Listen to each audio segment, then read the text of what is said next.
വിശദീകരിക്കാൻ പോണത് കണ്ടകശനിയെ കുറിച്ചാണ്. കഴിഞ്ഞ പ്രാവശ്യം ഏഴരശനിയായിരുന്നു, ഇപ്രാവശ്യം കണ്ടകശനിയെ കുറിച്ചാണ് നമ്മൾ വിശദീകരിക്കാൻ പോണത്.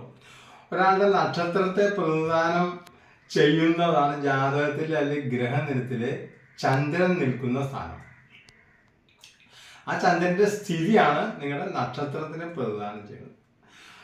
ആ ചന്ദ്രൻ നിൽക്കുന്ന രാശിയിൽ നിന്ന് അല്ലെങ്കിൽ കൂറിൽ നിന്ന് 4, 7, 10 ചന്ദ്രനെ മുതൽ എണ്ണിക്കഴിഞ്ഞാൽ ചന്ദ്രൻ ഒന്നായിട്ട് 4, അതുപോലെ 7, 10 ചാരവശാൽ ശനി സഞ്ചരിക്കുന്ന സമയമാണ് കണ്ടകശനി എന്ന് പറയുന്നത്.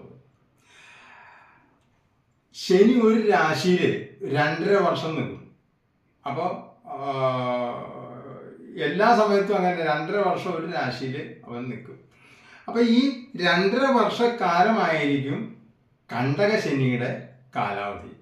അപ്പോൾ 4 2.5 വർഷം, 7 2.5 വർഷം, 10 2.5 വർഷം, അങ്ങനെ ആണ് കണ്ടകശനിയുടെ സമയം. ഈ ഓരോ ഭാവത്തിലും കണ്ടകശനി വന്നാൽ എന്തായിരിക്കും അതിൻ്റെ ഫലം? ഇപ്പോൾ 4 വന്നാൽ എന്തായിരിക്കും, 7 വന്നാൽ എന്തായിരിക്കും, 10 വന്നാൽ എന്തായിരിക്കും? അപ്പം ചന്ദ്രൻ 4 വന്നാൽ എന്തായിരിക്കും ഫലം? കുടുംബ ദുരിതം, കുടുംബ കലഹം, വാഹന അപകടം, മാതൃപിതൃ ദുരിതം, ഭാര്യ പുത്രാദി ദുരിതം, വീടിന് കേടുപാടുകൾ സംഭവിക്കുക, വെറുതെ അങ്ങോട്ട് കേടുപാടുകൾ വരിക, എന്തെങ്കിലും അത്യാഹിതങ്ങൾ വന്നിട്ട് കേടുപാടുകൾ വരിക, വീട് വിട്ടുപോവുക, വീട്ടിലേക്ക് കയറുമ്പോൾ ഒരു അനിശ്ചിതാവസ്ഥ, നമുക്ക് വീട്ടിൽ നിന്ന് ഇറങ്ങി കഴിഞ്ഞാൽ ഒരു കുഴപ്പമില്ല, അങ്ങനത്തെ ഒരു പരിസ്ഥിതി. അപ്പോൾ ചിലപ്പോൾ വീട് വിട്ടുപോകും, അന്യദേശവാസം, സ്ഥാനചലനം, ധനനഷ്ടം, കടബാധ്യത കൂടുക. അപ്പം ഇങ്ങനത്തെ ഉള്ള ദുരിതങ്ങളാണ് ഇതിനകത്ത് 4 വന്നു കഴിഞ്ഞാൽ വരണത്. ഇനി 7 വന്നാൽ, 7 ചാരവശാൽ ശനി വന്നാൽ എന്തൊക്കെ വരും? ഭാര്യ പുത്രാദി ദുരിതം, യാത്രാക്ലേശം, മനക്ലേശം, കാര്യ തടസ്സങ്ങൾ, ഒരു കാര്യങ്ങളും നടക്കാണ്ട് വരിക, ഭാര്യ ഗൃഹത്തിൽ വിഷമതകൾ, ധനനാശം, അപകടങ്ങൾ, ബന്ധുകലഹം, ഇവയൊക്കെയായിരിക്കും 7 വന്നാലുള്ള ദുരിതങ്ങൾ. ഇനി 10 വന്നാൽ എന്തൊക്കെയാ? 10 ശനി വന്നു കഴിയുമ്പോൾ എന്തൊക്കെ ദുരിതം ഉണ്ടാവും? ആദ്യം തന്നെ കർമ്മവിഘ്നമാണ്. അതുപോലെ തന്നെ ചിലപ്പോൾ അതിൻ്റെ കാഠിന്യം അനുസരിച്ച് ആരോടും പറയാണ്ട് ജോലി തന്നെ റിസൈൻ ചെയ്ത് കളയും.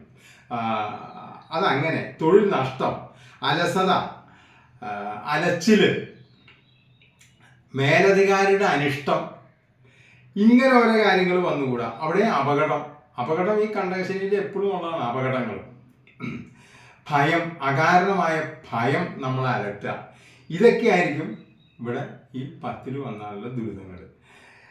ഇനി ശനി ജാതകത്തിൽ ഇഷ്ടസ്ഥാനത്ത് നിൽക്കുന്ന ആൾക്കാർക്ക് ഇതൊന്നും അനുഭവിക്കേണ്ടി വരില്ല.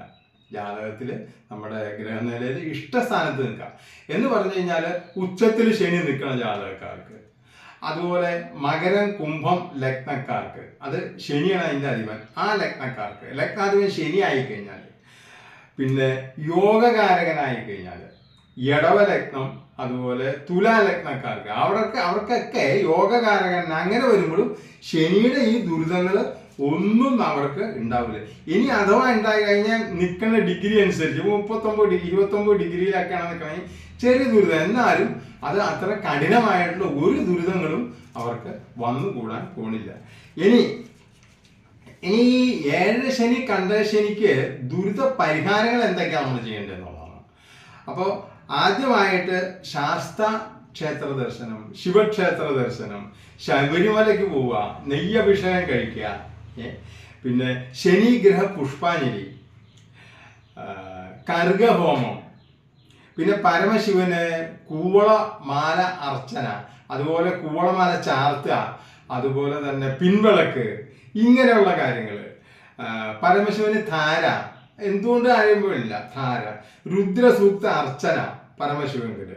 പിന്നെ ഹനുമാന്, ഏറ്റവും ഭയം ശനിക്ക് ഹനുമാനെയാണ്. ഹനുമാന് അവില് നിവേദ്യം, വെണ്ണ വയ്ക്കുക, അത് കരങ്ങളിൽ വയ്ക്കാം, പാദങ്ങളിൽ വയ്ക്കാം, ഹൃദയത്തിൽ വയ്ക്കാം, നെറുകയിൽ വയ്ക്കാം, മുഖത്ത് വയ്ക്കാം, ഇല്ലെങ്കിൽ കംപ്ലീറ്റ് എണ്ണ ഈ വെണ്ണ ചാർത്തലാവാം.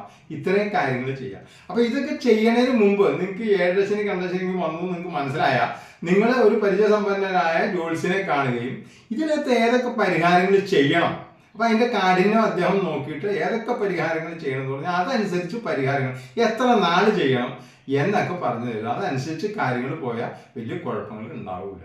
പിന്നെ ഇത് നിങ്ങൾക്ക് ഏതാ നിങ്ങളുടെ രാശി, ഏതാ നമ്മുടെ ചന്ദ്രൻ നിൽക്കുന്നത്, ഏത് കൂറിലാണ് എവിടെയാണ് നിൽക്കണമെന്ന് അറിയാൻ വേണ്ടി നമ്മൾ ഈ ഗ്രഹനിലയുടെ രാശി ചക്രത്തിൻ്റെ ഒരു സാമ്പിൾ കൊടുത്തിട്ടുണ്ട്.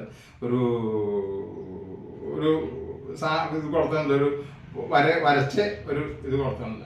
അപ്പം അത് നോക്കിക്കഴിഞ്ഞാൽ നിങ്ങൾക്ക് നിങ്ങളുടെ ചന്ദ്രൻ ഏത് കൂറിലാണ് നിൽക്കണമെന്ന് മനസ്സിലാവും. നിങ്ങളുടെ നക്ഷത്രത്തിനെ പ്രതിദാനം ചെയ്യണം. അപ്പോൾ ഏത് കൂറിലാണെന്ന് മനസ്സിലാവും. അതനുസരിച്ച് നിങ്ങൾ ശനി നോക്കിയിട്ട് 4-ലാണോ 7-ലാണോ 10-ലാണോ വരുന്നതെന്ന് നോക്കുക. ഇത്രയാണ് ഇതിനെക്കുറിച്ച് പറയാനുള്ളത്. അപ്പോൾ നമ്മുടെ ഈ ചാനൽ നിങ്ങൾ മുഴുവനായിട്ട് കാണാനും സബ്സ്ക്രൈബ് ചെയ്യാനും, സബ്സ്ക്രൈബ് ചെയ്തിട്ടില്ലെങ്കിൽ സബ്സ്ക്രൈബ് ചെയ്യാനും ഷെയർ ചെയ്യാനും ലൈക്ക് ചെയ്യാനും നമ്മൾ വിനീതമായി നിങ്ങളോട് അഭ്യർത്ഥിക്കുകയാണ്. നമസ്തേ.